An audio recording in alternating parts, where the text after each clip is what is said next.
Assalamualaikum warahmatullahi wabarakatuh. Selamat sore Bapak dan Ibu sekalian. Selamat datang di acara Parenting Webinar dengan tema School of the Future bersama saya Ibu Alfi dari Library Gedung Asia Sekolah Madania. Sebelumnya perlu saya sampaikan bahwa Parenting Webinar ini merupakan bentuk pelayanan dari Sekolah Madania kepada orang tua dan juga para praktisi pendidikan sebagai bagian dari Madania Learning Community atau komunitas pembelajar Madania. Dan juga saya perlu sampaikan bahwa kegiatan Parenting Webinar ini rencananya akan dilaksanakan 2 minggu sekali dengan tema yang beragam dan juga narasumber yang berbeda-beda. Jadi Bapak Ibu nanti bisa mengecek acaranya ini di website Madania dan juga di media sosial Sekolah Madania. Baik, untuk tema kita hari ini School of the Future atau Sekolah Masa Depan. Telah hadir di sini Bapak Profesor Dr. Komarudin Hidayat, pembina Yayasan Pendidikan Madania Indonesia. Selamat datang Pak Komar. Terima kasih Bu Alfi. Ya Pak, sudah jauh-jauh ya Pak bergabung di sini di Sekolah Madania. Baik, nah di sini juga akan ditemani alumni Sekolah Madania Ezar Al-Kafia yang saat ini menjabat sebagai Direktur Utama Alkantara Prakasa Group. Selamat datang Ezar, apa kabar? Selamat sore Bu Afi, Pak. Terima kasih kesempatannya. Ya, jadi kalau di Pak Komar ini pembina Sekolah Madania, guru kita semua. Nah, kalau Ezar ini murid kita, Pak. Wah, Alumni keren. soalnya ya. Alumni, Pak. Terima kasih, Pak. Terakhir di Madania Bu Afi ya, yang udah masih ngajar ya Bu ya. Iya, untung masih ingat ya kamu ya. Ya masih dong Bu, mana berani kita. Baik, langsung saja ya kita persingkat acaranya. Jadi tema yang akan kita angkat hari ini adalah School of the Future, sekolah masa depan. Jadi Pak Komar kan memasuki milenial baru ini kan memang banyak dorongan dari berbagai kalangan untuk mereformasi, mentransformasi sistem pendidikan kita untuk lebih menjawab tantangan masa depan ya. Nah, momen pandemi COVID-19 ini dianggap sebagai momentum untuk melakukan pembaharuan. Nah, kalau menurut Pak Komar sendiri nih, konsep sekolah masa depan itu seperti apa sih yang dianggap bisa menjawab tantangan masa depan? Iya. Istilah sekolah masa depan ini sungguhnya istilah sekarang saja baru muncul. Dulu orang itu tidak pernah bicara masa depan karena relatif kehidupan itu statis. Berpuluh-puluh tahun, ratus tahun mungkin tidak berubah ya. Jadi yang ada itu kemarin, hari ini, besok. Gitu. Hidup itu muter aja. Tapi sekarang ini karena perubahan begitu cepat sekali, pengaruh dari inovasi dalam bidang sains teknologi, maka kemudian orang bicara masa depan. Mengapa? Karena masa depan itu begitu pendek dan dimungkinkan, diprediksi akan terjadi berbagai macam perubahan yang baru, sehingga pendidikan itu harus selalu sadar, aware, alert, apa yang akan menghadang terjadi hari esok ini. Yang kedua, pendidikan itu ada hal-hal yang sungguhnya abadi, perennial, yang tetap. Dia tidak terikat waktu, besok dan kapan, tapi ada hal-hal yang memang berubah. Nah, sebelum kita bicara hal yang baru masa depan, perlu kita ingatkan, ada satu prinsip pendidikan yang tidak berubah karena waktu, karena apapun. Satu, misalnya pelajaran matematika. Ini tidak mengenal masa depan, masa kemarin. Prinsipnya berpikir logis, kritis sampai kapanpun, dan dari dulu orang diajak berpikir kritis. Karena dalam pergaulan sehari-hari kita membutuhkan nalar kritis. Kita mau belanja, bahkan ketika arsitektur, membuat gedung. Jadi prinsip matematika ini berlaku dimanapun juga. Yang berikutnya misalnya seni. Seni itu kapanpun itu tetap penting sekali dalam pendidikan. Itu menghaluskan perasaan, menghayati seni, keindahan hidup. Ya. Ada lagi misalnya olahraga, sport. Gitu. Ya, tetap ada ya Pak. Tetap ada. Kemudian moralitas, integritas. Itu tetap kan. Tanggung jawab, kejujuran, to love and to be loved. Itu kan abadi. Nah, yang berubah apa? Yang berubah itu adalah misalnya pola kehidupan sosial. Polanya, pergaulannya berubah. Model belajarnya berubah. Pembelajaran berubah. belanja berubah, ya kan? Bahkan dulu waktu saya masih sekolah itu belajar nulis halus. Gitu. Sekarang tidak ada lagi itu. Orang pakai komputer. Dulu mengandalkan ingatan penting sekali. Sekarang orang itu ingatannya relatif terbatas atau tidak tumbuh karena siapa yang pintar, yang rajin buka Google yang pintar. Jadi himpunan ilmu pengetahuan itu sekarang dititipkan pada artificial intelligence. Itu plus minusnya ada. Plusnya memang kita lebih mudah mengakses semua informasi. Tapi minusnya kemudian kita itu tidak optimal memanfaatkan, menumbuhkan potensi kemanusiaan kita. Itu tuh negatifnya. Potensi kemanusiaan ya, Pak, ya. Ya, tidak optimal. Nah, berikutnya kaitannya dengan pandemi. Sungguhnya ketika bicara pandemi ini, kita bicara kemarin dan akan datang. Satu hal apa yang bagi saya mengesankan pandemi ini? Satu, kita didorong, disadarkan untuk kembali menghayati kemanusiaan kita yang paling basic. Apa? Bahwa kita ini penghuni planet bumi yang harus baik-baik sopan santun sebagai tamu di muka bumi ini. Kedua, ikatan keluarga. Yang primer kan itu. Ketika dalam situasi krisis kritis, maka pertama orang menyelamatkan dirinya. Setelah itu menyelamatkan orang tercinta. Jadi ketika situasi seperti ini, maka kemudian kita kembali pada bagaimana menyelamatkan diri, bagaimana melayani orang tercinta, terutama keluarga, kemudian tetangganya bangsa ini. Dan satu hal yang menarik, Indonesia sebagai bangsa itu kuat, solid, penuh gotong royong. Negaranya, pemerintahnya, ya kadang-kadang up and down, ya gitu. Tapi bangsanya ini kuat sekali. Tanpa adanya sikap gotong royong masyarakat, ada repot sekali pandemi ini. Dan satu lagi apa? Ini yang penting sekali masa depan itu. Jangan sampai kemudian kita itu dijajah oleh diktator teknologi. Jadi IT, teknologi ini sekarang begitu dominan, mempengaruhi, menguasai kehidupan kita. Teknologi, IT. Tapi coba, jangankan di hadapan semesta yang begitu akbar, menghadapi virus saja sekarang ini, capaian ilmu pengetahuan dibuat merenung kok. Titelnya, jenderalnya, orang kaya, dokter, semua dibuat merenung. Gitu. Artinya apa? Kita diajak untuk rendah hati. Bahwa apa yang kita banggakan selama ini, ternyata nggak berdaya. Oleh karena itu, mari kita kembali pada kemanusiaan kita yang primer. Kita berkawan dengan teknologi, kita manfaatkan teknologi, tapi jangan sampai kemudian martabat kita, harga diri kita, dunia batin kita, moralitas kita, kemerdekaan kita dijajah oleh sains dan teknologi.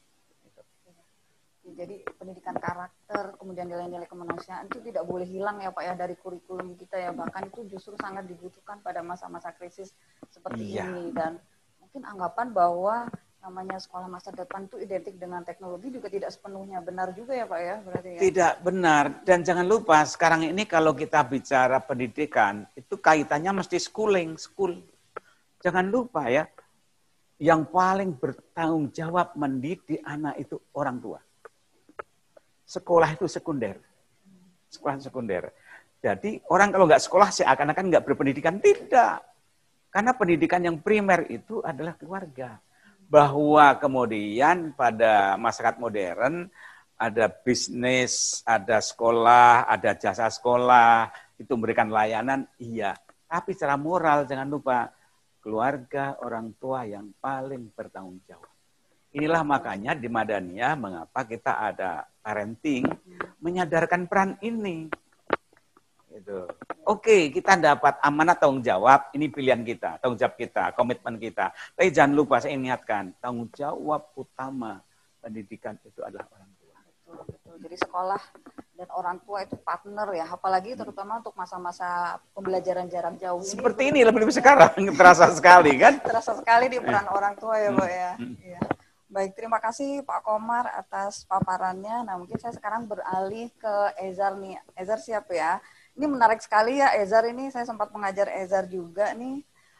Mungkin Ezar bisa share sedikit ke kita semua sekarang kesibukannya apa dan kemudian tantangan apa sih yang dihadapi di zaman sekarang ini di dunia profesional ini.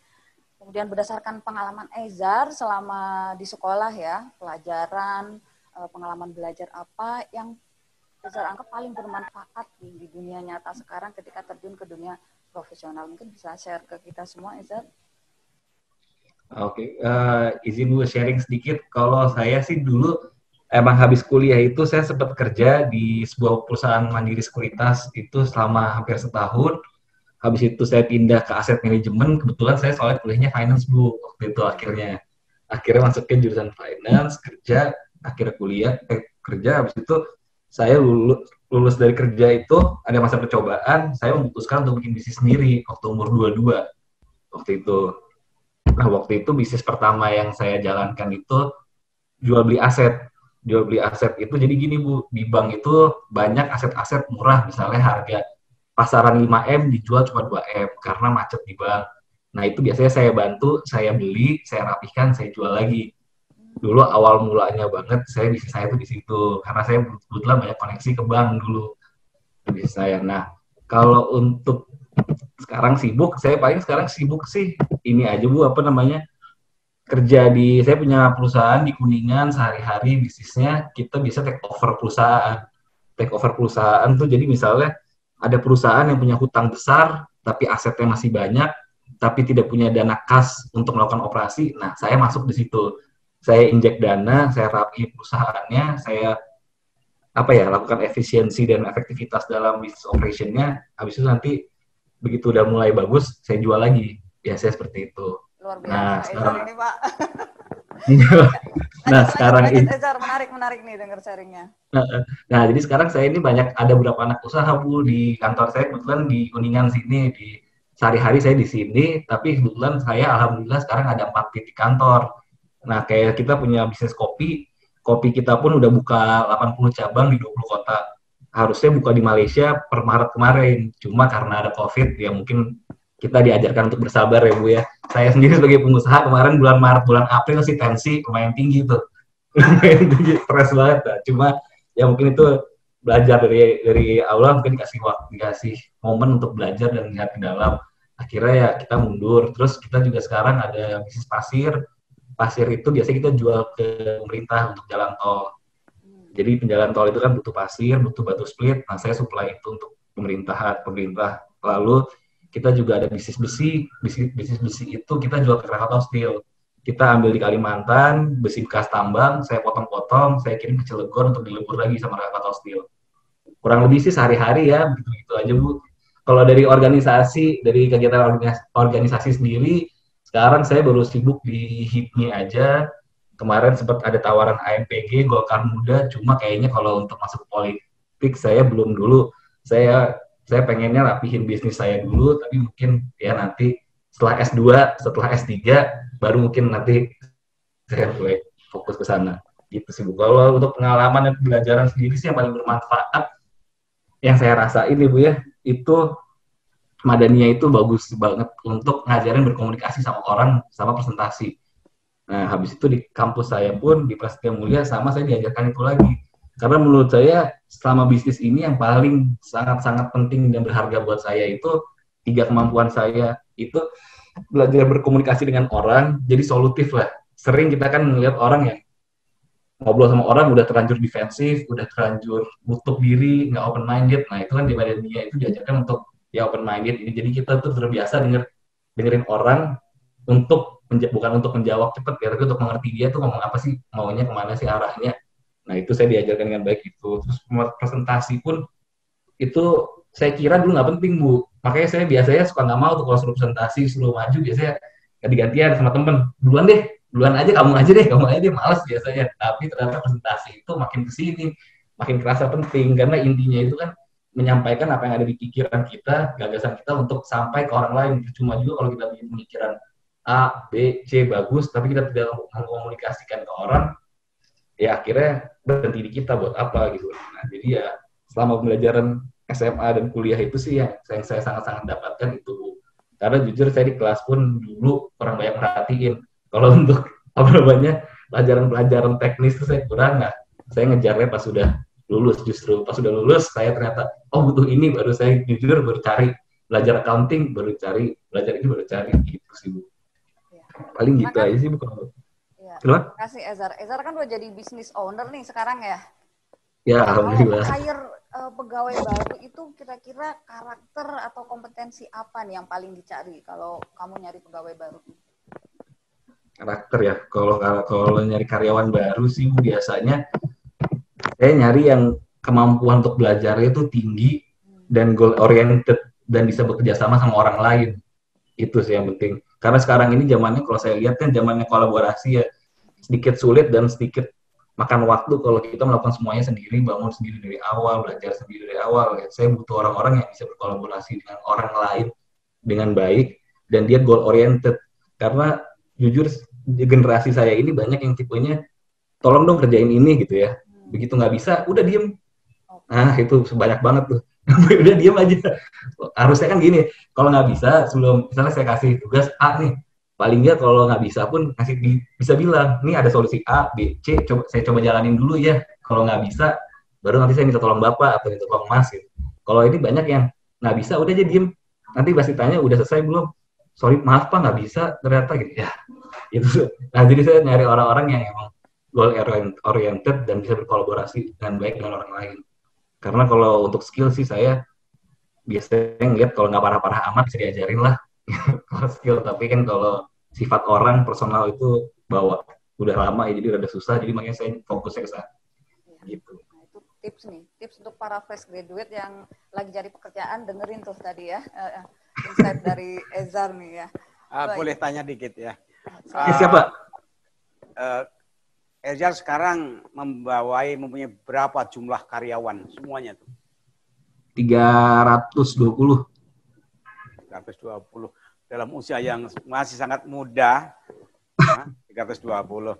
Saya mau tanya, Anda boleh jawab, boleh tidak ya? Siapa? Berapa sekarang usianya nih? 26 Pak. 26 ya. 26 membawai 300 ya. Saya mau tanya, boleh jawab, boleh tidak? Berapa jumlah aset yang Ezar kelola sekarang ini? 90 Pak. 90 apa nih? Triliun. M Mbak, 90 M, baru 90 M. Luar biasa. Oke. Ya, baik. Terima kasih Ezar. Nanti stay tune ya, jangan kemana-mana dulu ya. Siap, Nanti akan banyak interaksi. Nah, baik Bapak Ibu, demikian tadi paparan dari Bapak Profesor Komarudin Hidayat dan juga Ezar. Bagi Bapak Ibu yang mau bertanya, silakan tulis di chat box ya. Nanti kita akan tanyakan langsung kepada narasumber. Nah, sambil menunggu pertanyaan dari peserta nih, Pak Komar, saya mungkin bertanya dulu ya Pak ya. Kan ini memang konsep sekolah masa depan ini memang banyak tantangannya ya. Salah satunya mungkin dari industri percetakan juga itu, wah apaan ini gitu, takut mungkin terancam juga. Terus ternyata juga dari orang tua juga ternyata ada kekhawatiran ya Pak ya. Jadi masih ada pesimistis terhadap konsep sekolah masa depan. Karena orang tua ini kan sudah mengalami banyak hal yang mulai dari sekolah, kuliah, bekerja, sampai kemudian sukses seperti sekarang ini. Dan menganggap untuk menjadi sukses ya anak putra-putrinya harus mengikuti jalan seperti mereka gitu. Nah kira-kira memang pengalaman orang tua zaman dulu itu apakah memang masih relevan ya untuk diterapkan, dijadikan acuan nih untuk pendidikan saat ini, dan mungkin Pak Komar bisa memberikan arahan untuk orang tua. Saya sangat terbantu jawaban Erja tadi. Satu ya, bahwa dia bisa berkembang dalam situasi yang berubah-ubah. Ketika dia bicara pindah-pindah ganti-ganti bisnis atau beragam bisnis, itu artinya dia akan jeli membaca berbagai peluang kemungkinan kan, tidak statis. Dan kedua, yang dia cari long life learner, karyawan yang pembelajar. Mengapa? Karena situasi berubah-ubah, ganti-ganti. Dia sendiri berikan contoh seorang pembelajar. Gitu, bisnisnya beragam. Itu kan kalau tidak punya kepekaan, bukan seorang pembelajar, dia nggak akan bisa. Yang berikutnya apa? Kemampuan berkomunikasi. Karena dalam berkomunikasi itu orang kemudian menyampaikan gagasannya, pikirannya, dan ketika dikritik dia bisa menjelaskan. Kemudian dengan kemampuan berkomunikasi bisa menjalin mitra, sahabat. Karena modal orang itu sekarang sebenarnya bukan modal uangnya, Tadi dia bilang uangnya kan di bank. Gitu. Tapi dia bisa menangkap, ini ada ide, dia pahami, dia tafsirkan, dia berdayakan, wah ini peluang bisnis. Karena kemampuan meyakinkan orang menjual gagasan, termasuk ke bank, maka bank percaya pada dia. Jadi trust dan skill ini jadi modal bagi Elza tadi. Ini penting banget. Nah, bagi orang tua dulu, saya orang kampung ya, cita-citanya yang ideal itu kalau udah jadi sarjana pegawai negeri. Ya. Itu datang.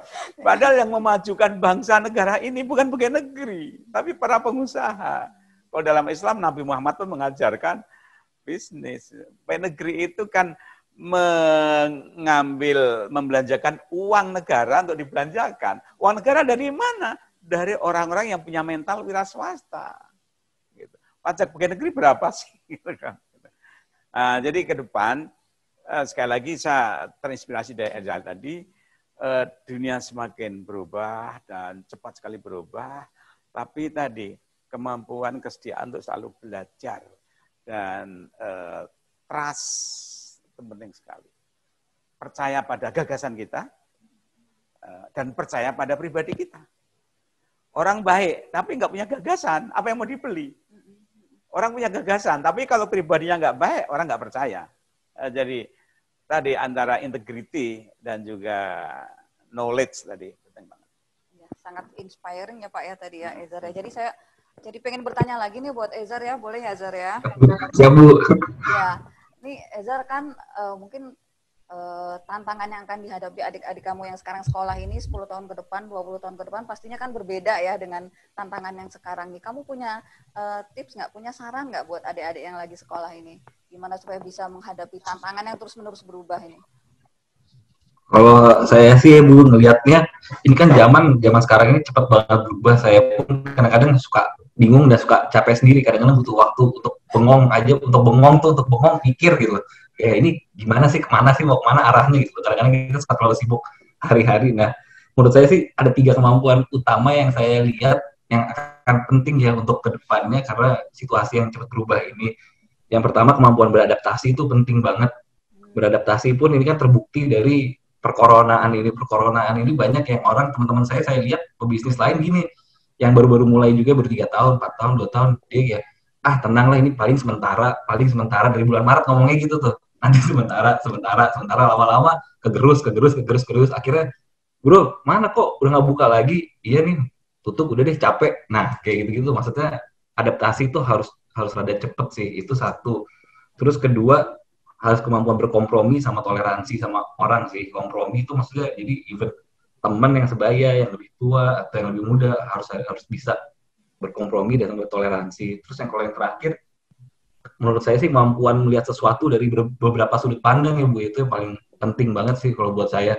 Karena begitu saya misalnya gini, saya bulan Maret ini udah ada rencana ekspansi besar-besaran. Wow. Tiba-tiba corona, waduh itu babak belur semua tuh. Jujur saya kemarin babak belur, pusing banget dari Maret, April itu ke kantor pagi, malam. Nah, tapi setelah saya coba melihat dari beberapa sudut pandang, oh mungkin ini emang dikasih waktu sama yang di atas untuk sabar, untuk melihat ke dalam, di dalam tuh apa sih yang salah, atau enggak ya diajarin untuk belajar kalah, belajar ini kayak oh ya udah sejak saya dapat point of view itu, mindset itu, jadinya hati saya pun lebih rela, mungkin ini memang mungkin disuruh istirahat dulu gitu. Jadi kemampuan untuk itu tuh kelihatannya sepele, tapi menurut saya sih itu penting banget. Itu sih. Udah masuk nih pertanyaan-pertanyaan. Nah, kayaknya ini banyak yang tertarik bertanya ke Ezar nih. Jadi kamu siap ya? Nah, ini yang pertama pertanyaan dari Bu Sadrah. Ketika pada usia dewasa muda, 22 tahun, Ezar memutuskan untuk build your own business.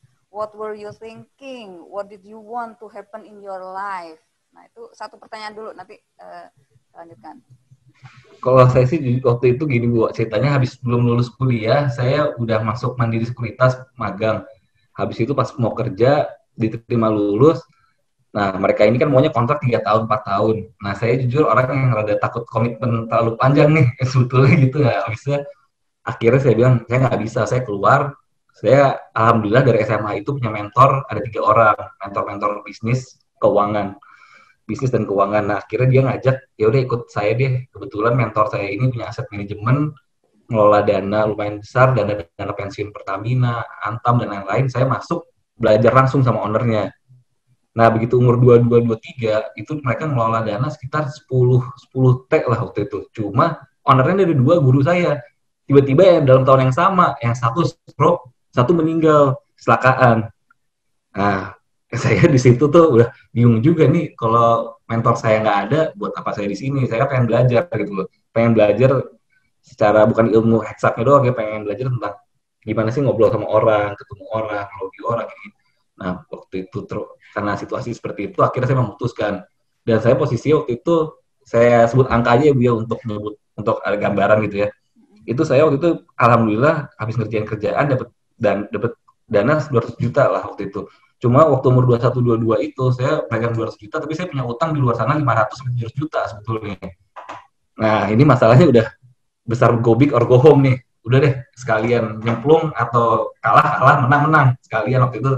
Dan waktu itu alhamdulillahnya masih muda, belum ada tanggungan kan, belum ada keluarga, belum ada ini. Nah, akhirnya saya all in sejak umur 22 23 itu, ya alhamdulillahnya sampai sekarang lancar. Cuma ya itu sih, mungkin waktu itu lebih pada go home or go big-nya itu di saat itu. Jadi Ezer ini risk taker juga Pak ternyata ya. Risk taker dan punya ini loh, agility, kelincahan, fleksibilitas, tapi penuh kalkulasi kan. Dia selalu berpikir. Ya. Ini ada pertanyaan lagi nih Ezer ya, dari Pak Helmi. Menghadapi masa COVID ini untuk seorang Ezer dengan keragaman bisnisnya, lebih banyak peluang atau lebih banyak tantangan nih jadinya? Saya sih selalu tantangan sih pasti banyak Bu, cuma di balik setiap tantangan ini ternyata banyak peluang-peluang yang akhirnya saya baru, mungkin kelihatannya klise, tapi ternyata di tantangan-tantangan itu malah saya jadinya terbuka jalur-jalur baru karena saya dipaksa mengambil langkah-langkah yang nggak pernah saya ambil biasanya gitu. Karena kan saya ini biasanya, saya kan orang finance ya Bu ya, background-nya pun dari finance, jadi saya selalu bikin plan tuh A sampai E. Itu biasanya dalam normal situation saya paling jebol sampai C rencana saya. Amit-amit A nggak bisa, B nggak bisa, masih ada C gitu. Perkoronaan ini saya bikin sampai F pun jebol semua Bu. Jadi jebol semua. Banyak plan gitu ya. Banyak plan, udah sampai F pun udah masih jebol semua. Akhirnya ada momen-momen di mana, wah ini benar-benar harus putar otak nih ya. Akhirnya ya dapat banyak, alhamdulillah sih banyak ketemu orang baru yang akhirnya bawa ini baru ya, bawa peluang baru. Jadi dia ibarat perenang, dia tidak hanya baca buku, tapi langsung cebur. Karena cebur maka kemudian dia dipaksa latihan bagaimana ngapung, bagaimana bergerak. Jadi learning by experiencing. Di tantangan itu kemudian menjadi guru bagi dia, karena dia peluk tantangan itu dihadapi. Ini bagi saya menarik sekali, masih semudah itu. Setuju Pak. Banget pengalamannya. Baik, ini ada satu lagi pertanyaan dari Bu Evi, bisa minta tolong ditampilkan di chat. Pertanyaan untuk Pak Komar ya tadi ya. Saya baca yang dari Bu Evi. Bu Evi mau bertanya ke Pak Komar, bagaimana mengatasi hambatan age or generation gap dalam berkomunikasi antara guru dan siswa dalam perspektif sekolah masa depan? Ya. Kan yang dihadapi guru-guru ini kan generasi milenial Pak. Ya. Beda generasi gitu dengan guru-gurunya. Ya. Bagi guru milenial masih muda-muda itu mereka juga dipaksa belajar. Sekarang ini sungguhnya semua dipaksa belajar lagi. Ketika pandemi, dokter yang udah merasa hebat-hebat pun sekarang dipaksa belajar. Guru-guru senior berarti harus belajar. Guru senior belajar. Itu jenderal-jenderal selama ini membanggakan pangkatnya, senjatanya, nuklirnya, ternyata juga nggak berdaya ngadapin virus, belajar lagi kan. Jadi sekarang ini semua dipaksa belajar. Nah sekarang dalam konteks guru dan milenial, sama-sama mari menatap peluang dan tantangan hari esok. Jadi guru itu memang dipaksa lebih serius belajarnya, hanya caranya mestinya lebih cerdas. Kenapa? Karena kalau guru itu salah buat resep, korbannya satu kelas. Tapi kalau ada murid satu yang salah, gurunya benar, yang rugi hanya dia sendiri. Gitu. Begitulah betapa besarnya tanggung jawab guru. Sekali sebuah sekolah ngangkat guru itu salah, korbannya berapa generasi, amanat orang tua. Disinilah kita peduli banget mengapa di Madania itu selalu ada pelatihan guru, pelatihan. Karena tadi, jangan sampai guru itu kemudian malah membunuh harapan karir tunas bibit unggul anak-anak. Jadi harus belajar. Saya jadi ingin berdialog juga nih dengan teman-teman guru yang mungkin juga hadir dalam webinar ini. Mungkin ada yang perlu saya tanyakan nih ya. Jadi gimana sih, apa sih yang sudah dilakukan guru-guru ini, terutama guru Madania ya, dalam mempersiapkan sekolah masa depan ini, dan ada guru yang hadir juga kan ya di sini ya, jadi saya bisa bertanya ke guru-guru. Mungkin spesifik saya Bu Desi, ada Bu Desi nih. Bu Desi, boleh saya bertanya Bu Desi ya? Iya, ini kira-kira nih apa yang sudah dilakukan Bu Desi nih dalam terkait dengan konsep sekolah masa depan, dan mungkin dan menghadapi milenial tadi. Iya, betul, menghadapi generasi milenial, dan mungkin sarannya juga untuk para pendidik yang lain gimana nih Bu Desi, bisa share di sini. Terima kasih Bu Alfi, Pak Komar, Assalamualaikum. Kita di Madania saat pandemi memang seperti juga harus menjawab tantangan yang ada, dan kita bersiaga penuh ya. Jadi kita langsung menyiapkan perangkat-perangkat gitu, mendengarkan saran-saran dari orang tua, terus meramu semuanya, kemudian kita mempersiapkan yang disebut dengan Madania Extended Classroom, di mana di situ kita melengkapi pendekatan pembelajaran. Jadi kita juga punya differentiated, kemudian ada blended learning, individualized learning, kemudian flip learning. Ini juga ya, misalnya kalau secara konservatif guru dengan murid interaksinya mengerjakan PR di rumah, nah kita balik tuh PR-nya dikerjakan di sekolah misalnya gitu. Nah hal-hal seperti itu, metode-metode pembelajaran yang baru itu kita pelajari semua di training. Kemudian juga semua guru dalam setiap persiapan pembuatan lesson plan-nya juga disiapkan dengan materi tentang tipe-tipe pembelajaran, misalnya dari akuisisi, inquiry, sampai kemudian yang paling tinggi misalnya menjadi bentuk produk gitu. Nah, setiap guru di Madania itu belajar terus nih gitu selama awal pandemi gitu ya. Terus memang tidak mudah karena bagaimanapun guru sudah belajar dengan hal yang sama mungkin kurang lebih berpuluh-puluh tahun menjadi guru, kemudian semuanya harus dibalik gitu ya, semuanya harus memiliki strategi-strategi baru karena kita harus menjawab tantangan. Karena itu mungkin saya bisa memberi saran kepada guru-guru yang lain juga termasuk kita semua untuk tidak mudah menyerah seperti Azhar tadi ya, ada plan A, B, C, kemudian sampai F gitu, dan mencari terus, mengeksplorasi karena banyak sekali di luar sana resource, banyak sekali platform, banyak sekali juga cara untuk mengajar, dan itu semua tersedia, tinggal kita ambil, tinggal kita pelajari gitu. Mungkin itu dari saya, Bu Alfi. Ya, baik. Terima kasih, Bu Desi. Jadi intinya guru juga tetap harus belajar ya. Jangan berhenti belajar, mentang-mentang sudah jadi guru, terus kemudian jadi berhenti belajar ya. Jadi harus terus belajar dan terus berinovasi dalam pembelajaran. Baik, ini ada pertanyaan lagi dari Ibu Niken untuk Ezar nih. Nah, kapan Mas Ezar menemukan kemana akan melangkah dan bagaimana prosesnya hingga sampai pada pilihan tersebut? Silakan Ezar. Kalau ini mungkin pertanyaannya secara bisnis, biasanya saya ada waktu review itu tiap 3 bulan sekali untuk anak-anak usaha yang udah ada, dan 6 bulan sekali untuk secara secara makronya perusahaan. Biasanya kita mau ngelihat, kita mau lebih ke cost push, mau neken, misalnya kita lihat anak usaha yang mana yang A nih, kita mau lebih nekenin demand-nya atau neken cost-nya, itu secara mikronya. Kalau makronya saya lebih ngelihat kita sekarang butuh investment-nya kayak apa sih, perusahaannya kayak apa, tipe cash flow-nya, tipe bisnisnya. Kayak misalnya gini, saya punya perusahaan pasir nih, trading pasir. Itu biasanya udah ketakar, sebulan saya dapat 5% sampai 10%, itu udah pasti. Karena trading itu kan sesuatu beli 1.000 jual 1.200. Itu kan ketakar profitnya akan situ-situ aja. Kita butuhnya kayak gimana nih, apa butuh yang kayak gitu lagi untuk mengamankan posisi kita, atau kita secara teknis butuh sesuatu yang lebih liar tuh kayak misalnya gini, waktu saya invest di kopi, di Forestry Coffee ini yang udah 80 cabang, saya waktu itu invest baru ada 2 cabangnya. Saya masuk ke holding sebagai dirkeu, beli saham, benerin perusahaannya, habis itu running. Nah, itu saat saya masuk ke sana, saya beli saham di situ. Kalau sampai itu perusahaan gagal, uang saya bisa nol tuh. Beda sama trading. Kalau trading saya ada barang, ada ini. Nah, kan beda jenis tuh. Nah, paling saya akses di situ. Kita butuh yang seperti apa nih saat ini perusahaan.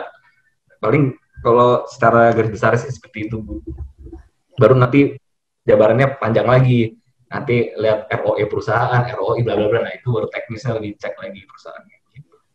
Baik, mudah-mudahan terjawab ya Ibu Nik, pertanyaan Ibu Niken ya. Ini saya kembali ke Pak Komar ya. Ini kan tadi kita lumayan cukup banyak mendengar pengalaman, sharing pengalaman dari Ezar. Jadi kembali lagi tadi Pak ke konsep sekolah masa depan. Kalau tadi kan Pak Komar sudah menyampaikan ada beberapa learning content yang nggak boleh hilang ya Pak ya. Ada matematika, kemudian pelajaran olahraga, pendidikan kesenian, kemudian karakter itu tidak spiritualitas. Boleh spiritualitas.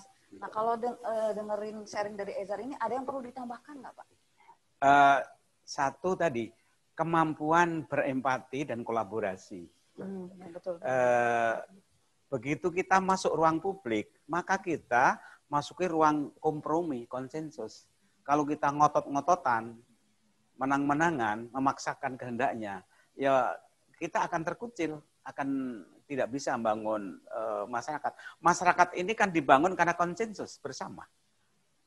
Sehingga kalau ada orang yang memaksakan kehendaknya, itu akan merusak tatanan. Nah, berikutnya lagi, empati, ya kemampuan untuk membaca situasi orang lain. Sebab tanpa kemampuan empati, kita sulit untuk menawarkan ide kita. Tanpa kemampuan berempati, kita juga sulit membangun kerjasama. Masa depan dan sekarang ini kan sudah interconnected. Jadi sungguhnya pendekatan satu cabang ilmu saja tidak cukup. Kita perlu pendalaman ilmu, yaitu namanya IT, ya, I-shape ya, bentuk I dalam. Tapi sekarang diperlukan T-shape, yaitu bentuk T. Jadi ada kedalaman, tapi juga ada yang menyamping. Untuk menyamping ini tadi diperlukan harus selalu belajar yang baru. Tadi itu kan ada T-shape, Eza tadi. Kemudian komunikasi. Tapi komunikasi itu kan bukan sekedar pinter ngomong. Komunikasi itu melibatkan satu sikap batin, kesediaan untuk mendengarkan, kesediaan untuk berbagi, kesediaan tadi untuk gagal. Sebab yang namanya gagal itu kan ketika kita terlibat dalam hubungan sosial. Namanya sukses juga hubungan sosial. Artinya apa? Kita ini semuanya hidup bagian integral dari relasi sosial. Nah, ini penting dipelajari. Makanya di Madania itu penting sekali anak-anak dilatih. Misalnya ada latihan bisnis, kolaboratif, kemudian team building. Ya. Ini penting sekali kolaborasi. Jadi tadi sejalan juga dengan kata Ezar ya. Harus bisa melihat dari berbagai sudut pandang. Jadi global perspektif itu juga penting ya Pak ya, untuk dikuasai anak-anak kita.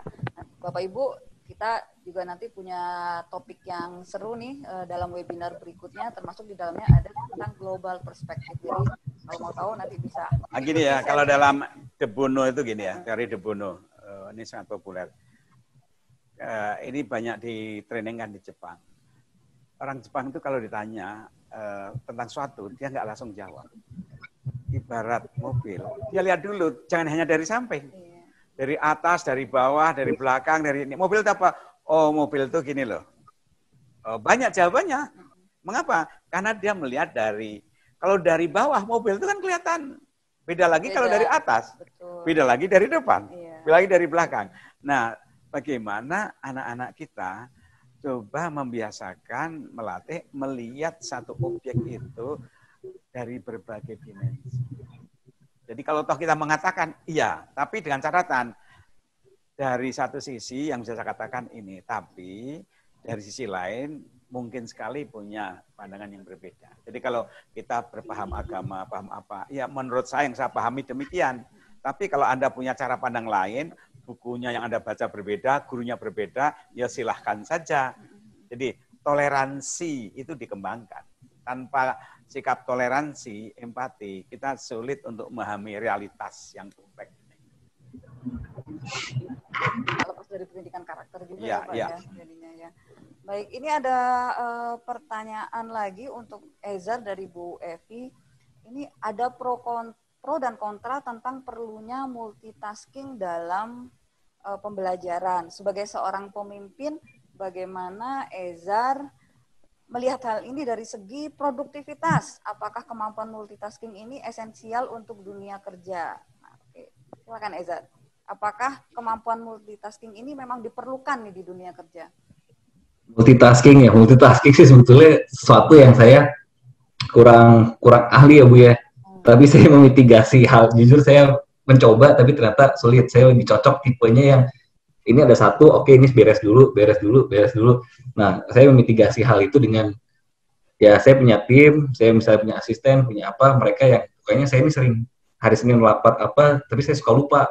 Maksudnya apa yang harus di follow up di ini. Nah, saya memitigasi hal itu dengan dengan staff saya misalnya, tolong dong ingetin ini, kerjain A, B, C, D, E, F, G, tolong laporan terus ke saya, nanti kalau ada yang saya lupa, tolong ingetin. Nah, kalau soalnya saya lebih jago misalnya, saya lebih jago mengkonsepkan sesuatu. Saya lebih baik fokus ke hal-hal yang memang saya kuat daripada saya mengcover sesuatu yang saya lemah. Nah, saya mitigasi itu dengan hal lain. Gitu sih, Bu. Ya. Saya nambahkan ya, multitasking. Dulu kalau ada seorang sekretaris dari seorang pimpinan, itu tugasnya akan menerima telepon, kemudian membantu jadwal, nyusun jadwal bosnya kan. Ya. Sekarang dengan teknologi misalnya IT, komputer, maka sekretaris itu dia bisa menyimpankan pidatonya, bisa membantu konsep pidato, bisa membantu arrange, bisa kemudian sekian banyak tugas atasannya bisa disimpan, bahkan dia sendiri sambil jadi sekretaris, dia bisa nonton film, dia bisa belajar bahasa Inggris, dia bisa belajar resep masak gitu. Karena ketika dia menghadapi layar komputer, sekian banyak program ada di situ, aplikasi ada di situ. Jadi multitasking itu sekarang dikondisikan, difasilitasi oleh teknologi modern. Artificial intelligence itu membantu. Bagi yang mau manfaatkan, yang tidak ya tidak berkembang. Ya. Ini kan kalau Ezar kan tipenya one at a time ya Pak ya, maksudnya fokus ke satu hal gitu. Jadi, tapi sebenarnya dia multi juga, tapi dalam sekuen waktu. Iya. Iya. Sekarang dibantu oleh banyak device, banyak teknologi itu. Ya silakan Ezar, ada yang mau ditambahkan? Udah Bu, saya setuju sih, emang begitu, emang multitasking sebenarnya penting, cuma karena saya kurang mampu ya, saya mitigasi hal itu dengan cara lain. Iya. Kalau bisa sih lebih bagus lagi Bu, lebih top. Lebih top ya. Jadi bisa dibantu teknologi atau mungkin ya tadi ada delegasi tugas ya tadi ya Ezar mengatakannya.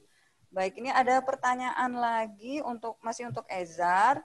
Waktu masih duduk di bangku SMA, apakah sudah punya gambaran, sudah menentukan profesi apa yang akan diambil? Sudah Bu, karena kalau dilihat di buku tahunan, buku pas lulus SMA itu, kan ada pertanyaan in 5 years mau jadi apa gitu ya. Itu saya jawabnya pure investor, pebisnis, dan orang yang bahagia. Udah 3 itu doang. Dan sampai sekarang masih inline, alhamdulillah. Alhamdulillah. Ya. Keren jawabannya. Ada tadi bisnis yang bahagia. Sebab sekarang banyak bisnis yang nyungsep loh, Ezar. Gitu. Betul Pak, makanya. Banyak banget. Belakangnya dikunci masyarakat bawah itu. Makanya di belakangnya dikunci bahagia, Pak. Ya, ada impian Ezar yang belum terpenuhi saat ini? Mungkin bisa dibantu kita untuk memenuhi. masih banyak sih Bu. Masih banyak, contohnya. Jadi harus terus-menerus bermimpi ya Ezar. Ya? Pasti Bu, pasti. Ya. Baik, oke, ini saya cek lagi apakah ada pertanyaan tambahan. Nah, belum ada, sambil nunggu saya nanya ke Pak Komar dulu. Pak, kalau untuk memang ini mungkin masalah klasik ya, bukan hanya di sekolah juga, tapi ini juga secara umum ya. Pendidikan karakter ini sepertinya agak sulit dilakukan nih pada masa pembelajaran jarak jauh. Apakah memang demikian Pak? Apakah kan opini di luar seperti itu? Ya, ini makanya ketika ada orang sangat memuja distance learning, kemudian memuja pelajaran daring, that's okay. Untuk mahasiswa, untuk transfer knowledge itu bisa. Tapi kalau untuk karakter building, tidak bisa dipenuhi tanpa teman itu bergaul dengan kawannya, menyampaikan dialog, komunikasi, kadang kesel, kadang tengkar, bagaimana menyelesaikan tengkar, itu bagian dari pembelajaran. Membiasakan terima kasih, budaya antri. Oleh karena itu pembelajaran bagi SMA ke bawah lebih-lebih tidak bisa kemudian diambil alih oleh mesin. Sebagaimana karakter building itu di keluarga. Di keluarga itu kan harus ada kehangatan, harus ada kontak. Jadi ini yang pandemi ini bagi saya positifnya kalau kita sikapi kita semua belajar IT ya. Tapi kalau kelamaan ada yang hilang, yaitu apa? Tadi perkembangan emosi anak-anak itu tidak tumbuh dengan baik. Bahkan di rumah ada orang tua yang tidak siap. Jadi ada seorang bapak yang sibuk di kantor kan sebar rapi. Ada karyawan, ada sekretaris, semuanya rapi. Tiba-tiba di rumah kok berantakan rumahnya. Udah anaknya nangis. Lalu anak tanya pada orang tuanya nggak bisa ngajari. Berantem anaknya. Jadi orang tua kaget. Dia baru sadar, Bu, tiap hari gini ya rupanya.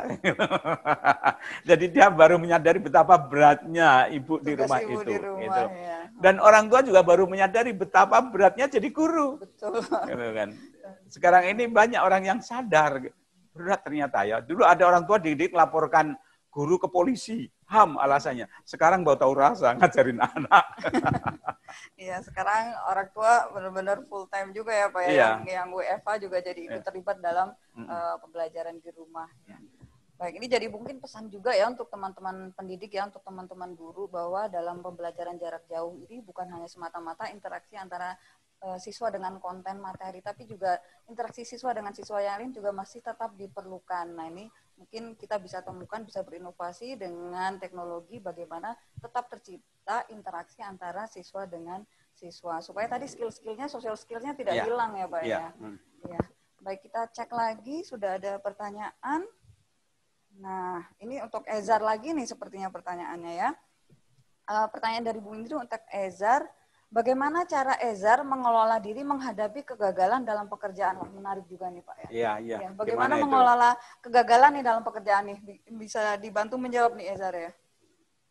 Mengelola kegagalan sih yang pertama harus paling. Gagal kan kadang-kadang Ezar. Gimana itu caranya? Sering Pak. Itu kalau gagal hal yang pertama dan yang paling sulit orang untuk lakukan biasanya orang fokus ke yang lain dulu nih sebelum melakukan hal ini. Biasanya menerima bahwa ya saya salah, saya kalah, saya gagal gitu. Itu yang pertama dulu tuh. Begitu saya mengakui hal itu baru lebih mudah buat saya untuk move on, cari solusi. Nah, habis itu baru setelah itu selesai, momen itu selesai baru saya langsung fokus ke solusi karena maksud saya seberat-beratnya masalah pasti selalu ada solusinya walaupun kadang kita nggak terfikirkan untuk mengambil langkah itu, tapi sebetulnya kalau dijabarin lagi, dimundurin lagi, dilihat lagi lebih jauh lagi dari sudut pandang lebih jauh, ya sebetulnya ini masalah A ini punya solusi A, B, C, D, E, F. Yang mana dulu yang bisa dikerjain. Biasanya sih saya selalu gitu. Tapi yang paling sulit tuh dulu, yang saya lumayan lama belajar tuh ya, menerima bahwa saya salah. Saya nggak nyalahin partner saya, nyalahin staff saya, nyalahin apa, pokoknya ya ini kejadian berarti ada yang salah sama saya. Itu sih yang paling penting dan paling sulit untuk saya kemarin. Gitu, Bu. Jadi dia tidak menyangkal realitas bahwa saya gagal kali ini. Itu diterima. Emosinya itu terima, tapi nalarnya bekerja, dia melajari. Jadi mengapa gagal, mengapa gitu. Untuk modal besoknya. Jadi ada dua hal. Jadi tidak mengingkari, tapi kemudian juga menjadi lesson learn. Ya, bagaimana mengelola kegagalan ini kan termasuk kecerdasan emosional juga ya Pak ya. Iya. Nah, ini saya baru baca penelitian juga nih Pak, masalah terkait dengan pembelajaran jarak jauh selama pandemi ini, di mana anak-anak ini berada dalam pengawasan orang tuanya 24 jam. Itu ternyata banyak juga laporan psikologinya terganggu gitu. Nah ini menarik juga ya Pak ya, ada penelitian seperti Iya, ini ya Pak. sungguhnya mudah sekali. Saya berikan contoh. Gini, kalau di survei, anak-anak itu lebih senang belajar pada orang tuanya atau guru. Kebanyakan pada guru. Mengapa enggan sama orang tuanya? Karena kalau nggak benar dimarahi. Tidak semua orang tua ya, tidak semua orang tua ya. Tidak semua orang tua. Gitu. Jadi begitu belajar itu dalam suasana dimarahi, maka otaknya kacau, sulit untuk maju gitu. Tapi ketika rileks, otaknya walaupun salah tapi tidak dimarahi, ditunjukkan salahnya, maka kemudian dia move on. Tapi kalau salah dimarahi, emosi yang menonjol. Ketika emosi yang menonjol, maka logos itu mengecil.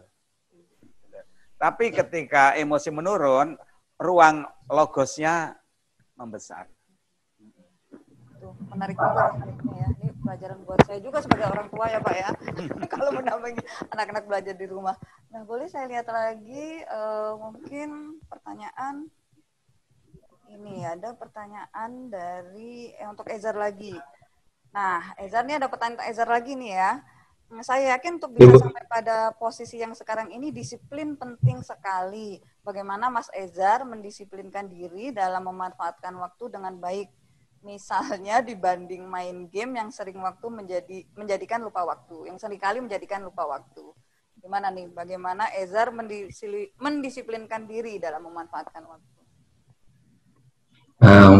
Alhamdulillah sih saya sejauh ini tidak pernah terlalu keras ya untuk mendisiplinkan diri sendiri karena alhamdulillahnya saya kepuasan saya itu lebih kepada menciptakan sesuatu atau menghasilkan sesuatu yang maksud saya bisa berdampak, bisa berefek dan bisa kelihatan juga yang saya bikin gitu loh. Nah jadinya saya alhamdulillah sih nggak pernah ngerasa kayak harus kerja tuh, malah saya semangat gitu bangun pagi kantor gitu loh. Dibandingin libur 5 hari, 4 hari bingung juga. Itu saya bingung tuh ngapain ya. Mau kerja juga orang-orang pada ada yang libur, ada yang ini, ada yang ini. Oke, kayak awal-awal corona kemarin juga bingung tuh. Saya maksudnya masuk kerja, tapi kan masih banyak yang off, banyak yang ini. Nah, malah saya bingung. Gitu sih, Bu. Jadi saya kalau dari saya dia bilang goal oriented. Gitu. Jadi bukan disiplin for the sake of disiplin. Tapi kalau dia punya goal, ya dia akan bangun pagi, dia akan rajin gitu. Jadi disiplin rajin itu karena dia punya goal. Jadi tidak seperti mesin. Tidak semata-mata disiplin yang kaku. Iya, iya. Oh, disiplin untuk apa? Nah, untuk apanya itu hendaknya jelas. Ya, baik. Ini waktunya sudah. Apakah ada pertanyaan lagi? Kalau tidak, ini mungkin akan kita tutup ya, karena waktunya juga sudah. Mungkin Ezar ada closing statement. Iya, betul. Ezar, ini kan audiens kita banyakkan orang tua nih. Mungkin Ezar ada yang perlu disampaikan juga untuk penutup sesi kita hari ini. Kalau dari saya sih mungkin nggak terlalu banyak ya Bu, karena yang saya pikir, saya rada susah sih kalau sudah jelasin Bu, bisa harus ditanya. Tapi kalau dari saya sih mungkin pesan-pesan yang tadi bisa lebih didalami, karena hal itu sih saya rangkum, saya kayak tadi kemampuan apa sih harus dimiliki sampai 10 tahun, 20 tahun depan itu berdasarkan yang saya lihat dan saya sering ngobrol sama banyak pihak juga. Paling kedepannya mungkin anak-anaknya tolong lebih difokuskan di IQ tuh, emang development IQ kan penting, cuma EQ-nya itu yang mungkin harus lebih dijaga sih untuk bisa berkembang dan berkolaborasi, karena zaman sekarang bukan zamannya kita bikin bangun sesuatu dari nol sendiri aja, kan sekarang zaman kolaborasi, jadi mungkin lebih fokus ke situ. Dan kalau dari saya mungkin ada saran juga mungkin untuk sekolah, kalau bisa alumni-alumni atau bagaimana diajak juga untuk sharing session bersama seperti Pak Komarudin, kan ini banyak banget ilmunya nih yang dari tadi saya bicarakan itu aja bisa langsung dijabarkan gitu loh. Maksud saya mungkin kita lebih banyak sharing session bersama aja sama yang dulu, yang alumni dan mahasiswa sekarang, dengan yang ini mungkin bisa lebih diperbanyak untuk ngobrolnya Bu. Ya, masukannya diterima. Kita akan undang banyak alumni ya Pak ya. Senang hati, kita juga ingin belajar. Sehingga Madania ini juga punya dokumentasi, profil, ide-ide, pengalaman. Kita punya bank pengalaman dari alumni. Dan itu untuk pengkayaan kurikulum kita. Betul, juga untuk para parent kita. Ya, dan kita bisa ngasih masukan, dan saya dengan senang hati, juga manggil-manggilin alumni untuk ke Madania, saya panggilin Bu.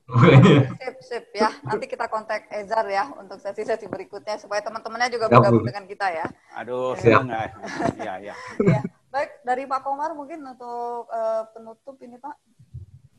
Ya, satu, saya gembira ya bahwa kami merasa sebagai orang tua, sebagai guru, anak-anak kita udah tumbuh dan kita bangga, kita pada akhirnya juga perlu belajar dari mereka. Kalau dulu mereka belajar dari kita, sekarang to some extent kita perlu belajar dari mereka. Karena banyak pengalaman yang mereka miliki yang kita tidak punya. Dengan demikian, kalau sering mereka berbagi pada kita, sekaligus itu memperkaya khazanah keilmuan teori yang dimiliki Madaniyah ini. Terima kasih banyak Pak Komar, juga terima kasih juga Ezar. 60 menit yang cukup berharga ya, banyak sekali inspirasi dan juga wisdom yang kita dapat dari sesi kita selama ini.